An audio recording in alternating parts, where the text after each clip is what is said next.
నమస్తే BCN news కి స్వాగతం. నా పేరు నీలిమ. ముందుగా ముఖ్యాంశాలు. ఏపీకి పొంచి ఉన్న తుఫాన్ గండం 4 రోజుల పాటు వర్షాలు కురిసే అవకాశం ఉందని అంచనా.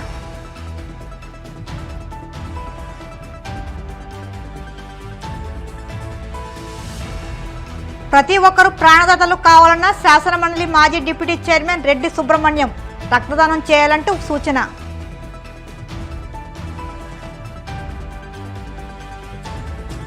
నర్సాపురం మండలం చిట్టవరంలో ఘనంగా కార్తీక పూజలు. విశేషంగా ఆకట్టుకున్న మదన గోపాల స్వామి ఆలయంలోని కార్తీక దీపోత్సవం.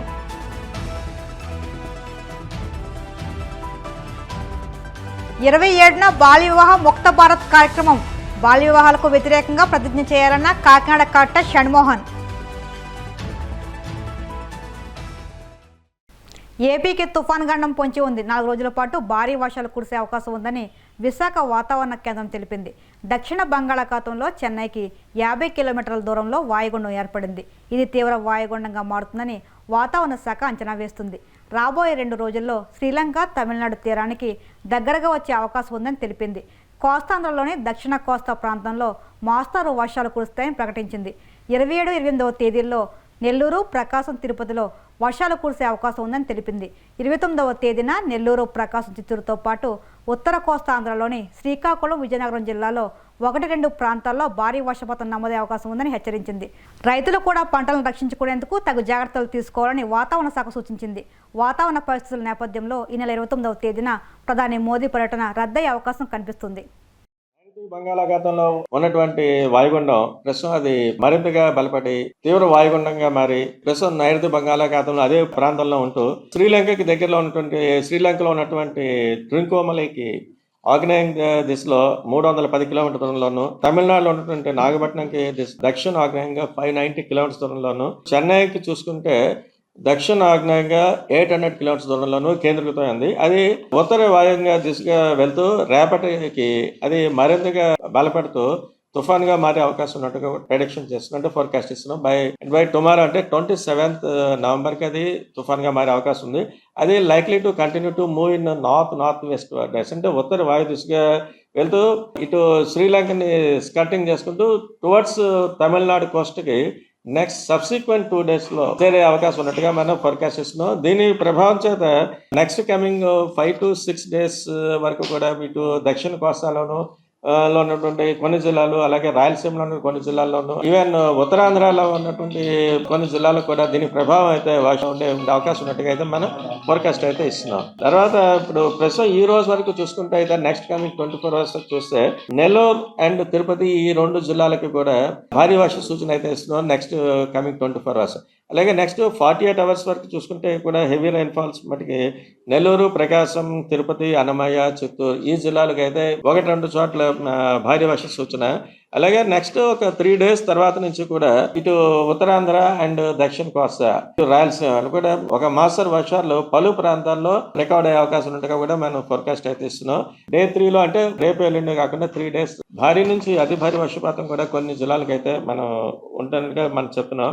ముఖ్యంగా నెల్లూరు, తిరుపతి, అన్నమయ్య ఈ 3 జిల్లాలకు అయితే నెక్స్ట్ అంటే 72 hours తర్వాత ఆఫ్టర్ 48 hours తర్వాత భారీ నుంచి అతి భారీ వర్షం కూడా నెల్లూరు అండ్ తిరుపతి, అన్నమయ్య జిల్లాలు. అంటే ఓవరాల్ గా చూసుకుంటే నెక్స్ట్ కమింగ్ 5 to 6 days వరకు కూడా ఒక మోస్తరు వర్షాలు, ఉరుములతో కూడా జల్లులు, కొన్ని జిల్లాలు అయితే భారీ వర్షాలు, మరికొన్ని జిల్లాలో అయితే భారీ నుంచి అతి భారీ వర్షాలు కూడా వచ్చే అవకాశం ఉన్నట్టుగా అయితే మనం ఫోర్కాస్ట్ ఇస్తున్నాం. ఇప్పుడు ఉన్నటువంటి సిస్టమ్ ద్వారా కూడా ఈ రోజు నుంచి దక్షిణ కోస్తా తీరం వెంబడి కూడా బలమైన ఎదురుగాలులు అయితే గంటకి 35 నుంచి 45 కిలోమీటర్స్ వరకు వెళ్లే ఛాన్స్ అయితే ఉంది. చేత దక్షిణ కోస్తా తీరం వెంబడి ఉన్న మత్స్యకారులని వేటకు వెళ్ళొద్దని చెప్తున్నా.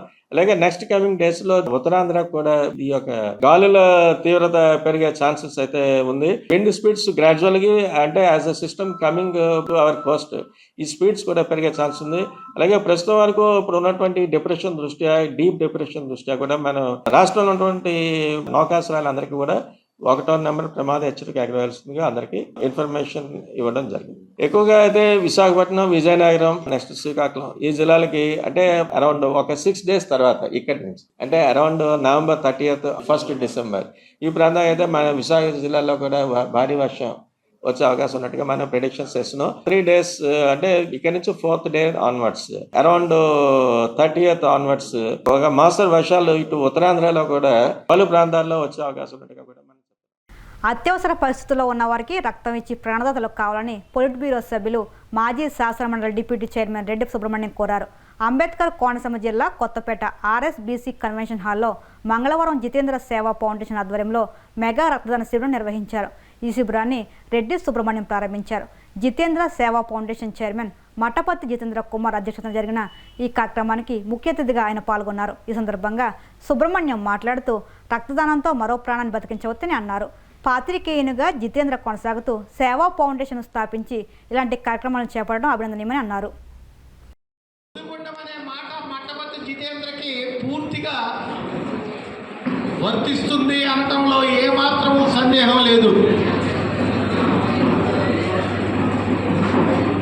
మట్టపత్తి జితేంద్ర గారు తన కోసం తన కుటుంబం కోసం చిన్న ఉద్యోగం చేసుకుంటూ మరొక ప్రక్క ప్రజాస్వామ్యంలో 4వ స్తంభమైనటువంటి మీడియాలో పనిచేస్తూ ఆ మీడియాకే పరిమితమైపోకుండా కుటుంబానికే పరిమితమైపోకుండా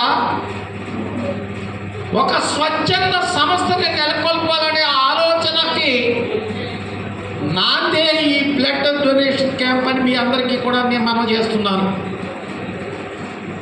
జితేంద్ర ఫౌండేషన్ అనేది ఒకటి స్థాపించి నిస్వార్థంగా మొన్న కొన్ని నెలల క్రితం బాలల దినోత్సవ కార్యక్రమం చేశారు. పెద్ద ఎత్తున వెంకటేశ్వరరావు గారే నడిపించారు. క్రాంతి భారతి వెంకటేశ్వరరావు గారు అంటే ఎక్కడ ఏ సేవా కార్యక్రమంలో జరిగిన తాను కూడా ముందుండి సేవలు అందిస్తారు. ఆ బాలల దినోత్సవ కార్యక్రమం చాలా ఘనంగా నిర్వహించినందుకు జితేంద్ర గారిని వారికి సహకరించినటువంటి వారందరికీ కూడా మరొకసారి గుర్తు చేసుకుంటూ ఇప్పుడు 2వ కార్యక్రమం రక్తదాన శిబిరం. ఈ రక్తదాన శిబిరానికి మరి ఎవరొకరు సహకారం ఉండాలి కాబట్టి జితేంద్ర సేవా ఫౌండేషన్ ఆధ్వర్యంలో సహస్ర బ్లడ్ సెంటర్ అనేది ఒక అమలాపురంలో ఉంది. సహస్ర ఆ కార్యక్రమంతో మమేకమై మరి చొల్లంగి మరి వీరు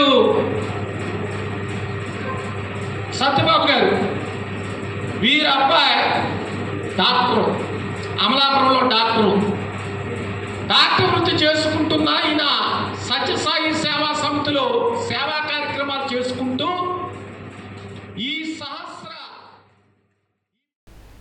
కాకినాడలోని ఎన్సీసీ గ్రూప్ ప్రధాన కార్యాలయంలో 76వ ఎన్సీసీ డే వేడుకలు ఘనంగా జరిగాయి.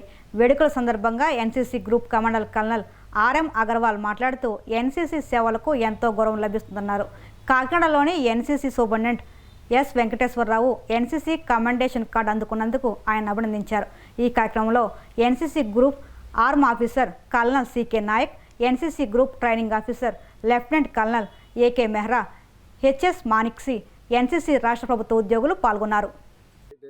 In last 1 year, our focus has been on the Viksit Desh, where the focus is to youth to channelize their energy in contributing towards the nation building. Earlier also we have told that we as a Kakinada group have been focusing on NCC cadets to become a more responsible citizen, where we have witnessed during the flood reliefs in Vijayawada, all cadets were up and about and they were there moving shoulder to shoulder with the civil administration for the flood reliefs. Now, as a part of the NCC days concern, we have organized certain activities such as cycling, blood donation campaign, then awareness regarding the anti-drug rallies to have awareness about the ill effects of the drugs. Moreover, we are having a beach cleaning activity where in Kakinada beach we'll have the cleaning activities and awareness along with the awareness so that people are aware about maintaining the sanctity of the marine, which is the lifeline for us. And again, I will like to express my gratitude to all of you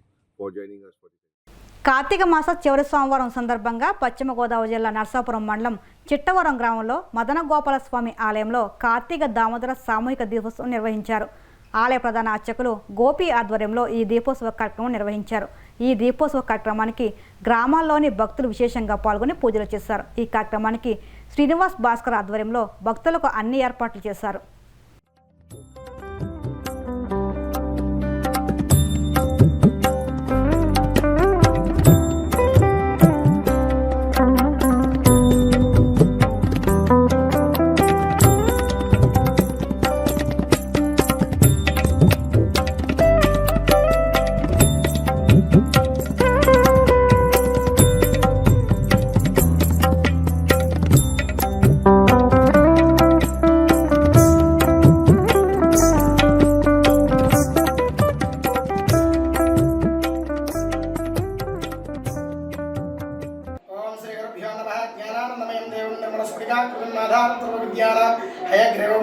Sreelakshmi वल्लभारंभार्यमां अस्मदाचार्य पर्यन्तं वंदे गुरु परंपरां देवराज दयापात्रं देवख्यात गुणात्मं ऋग्वाद निर्माण्यं वंदे श्री विकटोमणिं భగవద్బంధులందరూ కూడా కార్తీక మాస శుభాకాంక్షలు తెలియజేసుకుంటూ మా చిట్టవరం గ్రామంలో వేయించేసినటువంటి శ్రీ రుక్మిణీ సత్యభామ సమేత మదన గోపాల స్వామి వారి ఆలయం నందు ప్రతి సంవత్సరం కూడా ఈ యొక్క కార్తీక మాసం సందర్భంగా ఆఖరి వారమైన సోమవారం నాడు మా యొక్క భక్తులందరి చేత ఈ యొక్క కార్తీక దామోదరం యొక్క పూజా కార్యక్రమాన్ని నిర్వర్తించుకుని అదేవిధంగా సామూహిక దీపోత్సవ కార్యక్రమాన్ని వైభవపేతంగా ఆలయ చైర్మన్ అక్క శ్రీనివాస్ గారు మరియు భాస్కర్ గారి యొక్క ఆధ్వర్యంలో ఈ యొక్క దీపోత్సవ కార్యక్రమాన్ని అత్యంత వైభవపేతంగా భక్తుల యొక్క సహాయ సహకారాల యొక్క కార్యక్రమాన్ని అత్యద్భుతంగా నిర్వహించడం జరిగింది. ఈ యొక్క కార్యక్రమానికి విశేషంగా గ్రామ ప్రజల మహిళలందరూ కూడా పాల్గొని ఈ యొక్క దీపోత్సవ కార్యక్రమాన్ని అత్యంత వైభవపేతంగా నిర్వహించుకోవడం జరిగింది. స్వామివారి యొక్క అలంకారాన్ని శంఖచక్రనామాలను అందంగా సుందరంగా అలంకరించుకుని ఆలయ ప్రాంగణంలో ఈ యొక్క దీపోత్సవ కార్యక్రమాన్ని ఆనందోత్సవాల మధ్య నిర్వర్తించుకోవడం జరిగింది. ఈ యొక్క కార్తీక దామోదరుని యొక్క అనుగ్రహం అందరికీ కూడా సిద్ధించాలని సర్వే జనాః సుఖినో భవంతు. దేశ్ కా ప్రకృతి పరీక్షణ్ అనే ఆయుష్ మొబైల్ యాప్ను కాకినాడ ఆర్డీఓ కార్యాలయంలో ఆర్డీఓ మల్లిబాబు మంగళవారం ప్రారంభించారు. ధన్వంతరి జయంతి సందర్భంగా అక్టోబర్ 24న ప్రధాని మోదీ ఈ యాప్ ప్రారంభించారని, భారతదేశ పౌరులందరికీ ఈ యాప్ 26 నవంబర్ నుంచి 25 డిసెంబర్ వరకు అందుబాటులో ఉంటుందని అన్నారు. ఈ యాప్ ద్వారా ప్రతి పౌరుని శారీరక మానసిక ఆరోగ్య సమాచారం పొందుపరచాల్సి ఉంటుందన్నారు. ఈ అవకాశం ప్రతి పౌరుడు ఆయుర్వేద వైద్యుల వద్ద నమోదు చేయించుకోవాలని సూచించారు. ఈ కార్యక్రమంలో ఆయుర్వేద వైద్యులు నీరజ, రేణుక, సయ్యద్ అలీ, విజయలక్ష్మి, శ్రీనివాస్, ఆయుర్వేద శాఖ సిబ్బంది తదితరులు పాల్గొన్నారు. 25వ తారీఖు నుండి డిసెంబర్ 25వ తారీఖు దాకా దేశం మొత్తం మీద సుమారు 80,000 మంది వాలంటీర్లతోటి కేంద్ర ప్రభుత్వం ఆయుష్ డిపార్ట్మెంటు ప్రతి పౌరుడి యొక్క ఆయుర్వేద వ్యక్తిత్వ ప్రకృతిని ఒక యాప్ ద్వారా నమోదు చేస్తుంది. దీని ద్వారా సదరు వ్యక్తికి ఏదైనా అనారోగ్యం వచ్చినప్పుడు ప్రభుత్వ హోమియో లేదా ఆయుర్వేదిక్ న్యాచురోపతి హాస్పిటల్స్కి వెళ్ళినప్పుడు అందులో ఉండేటువంటి క్యూఆర్ కోడ్ ద్వారా వారి యొక్క ప్రీవియస్ హెల్త్ హిస్టరీ తెలిసి వైద్యానికి సరైన సూచనలు వైద్యులు ఇచ్చేందుకు వీలుగా చక్కటి యాప్ ఇది. ఇంటింటికి తిరగటం ద్వారా లేదంటే హాస్పిటల్స్కి వచ్చేటువంటి పేషెంట్ల ద్వారా మొత్తం అంతమంది పౌరుల్ని కూడా ఈ యాప్లో నమోదు చేయించాలనేసి ఒక దృఢ సంకల్పంతో ఆయుష్ డిపార్ట్మెంటు ఇవాళ ఈ ప్రోగ్రామ్ని టేకప్ చేస్తున్నది. మీ ద్వారా ప్రజలందరికీ తెలియజేస్తుందంటే ఈ యాప్ గురించి తెలుసుకోండి. గూగుల్ ప్లే స్టోర్లో ఫ్రీగా డౌన్లోడ్ చేసుకోవచ్చు. మీ వివరములను అందరూ నమోదు చేయడం ద్వారా వైద్యులు మీకు సకాలంలో సరైన సూచనలు సీజన్ను బట్టి అంటే మన ఋతువులు బట్టి మన శరీర ప్రకృతి మారుతూ ఉంటుంది కాబట్టి దాని తగ్గ సూచనలు అన్నీ కూడా ఎప్పటికప్పుడు మీకు ఆ యాప్ ద్వారా మీకు అందుతూ ఉంటాయి. మిగిలిన వివరములు ఉద్దేశం ఏంటి అంటే ఈ వాత పిత్త కఫ అనే దోషాలు ఏవైతే ఉన్నాయో ప్రతి మనిషిలోని ఇవి ఎంత పర్సెంటేజ్ లో ఉన్నాయి అని తెలుసుకోవడమే ఈ యాప్ యొక్క ముఖ్య ఉద్దేశం. సో దానివల్ల ఏమవుతుంది అంటే మీరు ఒకసారి దీన్ని రిజిస్టర్ చేసుకున్న తర్వాత మీకు ఒక క్యూఆర్ కోడ్ డౌన్లోడ్ అవుతుంది. ఈ డౌన్లోడ్ అయిన క్యూఆర్ కోడ్ ని తీసుకొని మీరు ఎవరైనా ఆయుర్వేదిక్ డాక్టర్ దగ్గరికి వెళ్తే వారు మిమ్మల్ని చూసి కొన్ని ప్రశ్నలకి సమాధానం, మిమ్మల్ని అడిగి కొన్ని ప్రశ్నలకి సమాధానాలు అందులో నోట్ చేయవలసి ఉంటుందండి. ఇవన్నీ మేము అందులో పెట్టిన తర్వాత ఫైనల్ గా మీ యొక్క ప్రకృతి డిసైడ్ అవుతుంది ఆ యాప్ లో. సో ఒకసారి ఈ ప్రకృతి మీకు డిసైడ్ అయిపోయిన తర్వాత మీకు ఏంటంటే ఒక సర్టిఫికేట్ డౌన్లోడ్ అవుతుంది. ఈ సర్టిఫికేట్ తర్వాత మీకు ప్రతిరోజు మీరు ఈ ప్రకృతిని అనుసరించి మీరు పాటించవలసిన నియమాలు ఏంటి, ఋతువులు మారినప్పుడు అంటే ఋతువు మారుతున్నప్పుడు దాన్ని ఋతు సంధ్య అంటాం. సో ఏంటంటే ఆ ఋతు సంధ్యల్లో కానీ ఋతువుల్లో కానీ మీరు పాటించవలసిన నియమాలు ఏంటి, ఈ నియమాలు మళ్ళీ అందరికీ ఒకటిగా ఉండవు. మీకు అర్థమైంది కదా, ఏంటంటే ఎవరి ప్రకృతిని అనుసరించి వాళ్ళకి ఉంటాయి. సో ఈ నియమాలు ఏంటి అన్నవి మీ ఫోన్కి ఆటోమేటిక్గా మీరు రిజిస్టర్ ఏ నెంబర్కి అయితే రిజిస్టర్ చేస్తారో ఆ నెంబర్కి మెసేజ్ల రూపంలో వస్తూ ఉంటాయి. ఈ కాకినాడ జిల్లాకి లో ఉన్న జనం అంతా కూడా తమకి అందుబాటులో ఉన్న వాళ్ళు అందరూ కాకినాడ రావాల్సిన అవసరం లేదు. తమకి అందుబాటులో ఉన్న ఏదైనా ఆయుర్వేద వైద్యశాల, అది ప్రైవేట్ కావచ్చు గవర్నమెంట్ కావచ్చు, ఏదైనా సరే ఆ ఆయుర్వేద వైద్యశాలకు వెళ్ళి అక్కడ డాక్టర్ గారి చేత మీరు ఇది రిజిస్టర్ చేసుకున్నారంటే ఇది 1 టైం ప్రోగ్రామ్ అండి. ఒక్కసారి రిజిస్టర్ చేసుకుంటే చాలు, మీరు పదే రిజిస్టర్ చేసుకోవాల్సిన అవసరం లేదు. మీ యొక్క ప్రకృతి డిసిషన్ అయిపోయిన తర్వాత దీనికి సంబంధించిన సమాచారం అంతా కూడా మీకు మొబైల్ అయినా చూసుకోవడానికి అందుబాటులో ఉంటుందండి. ఇప్పుడు కాసేపు ప్రకటనలు.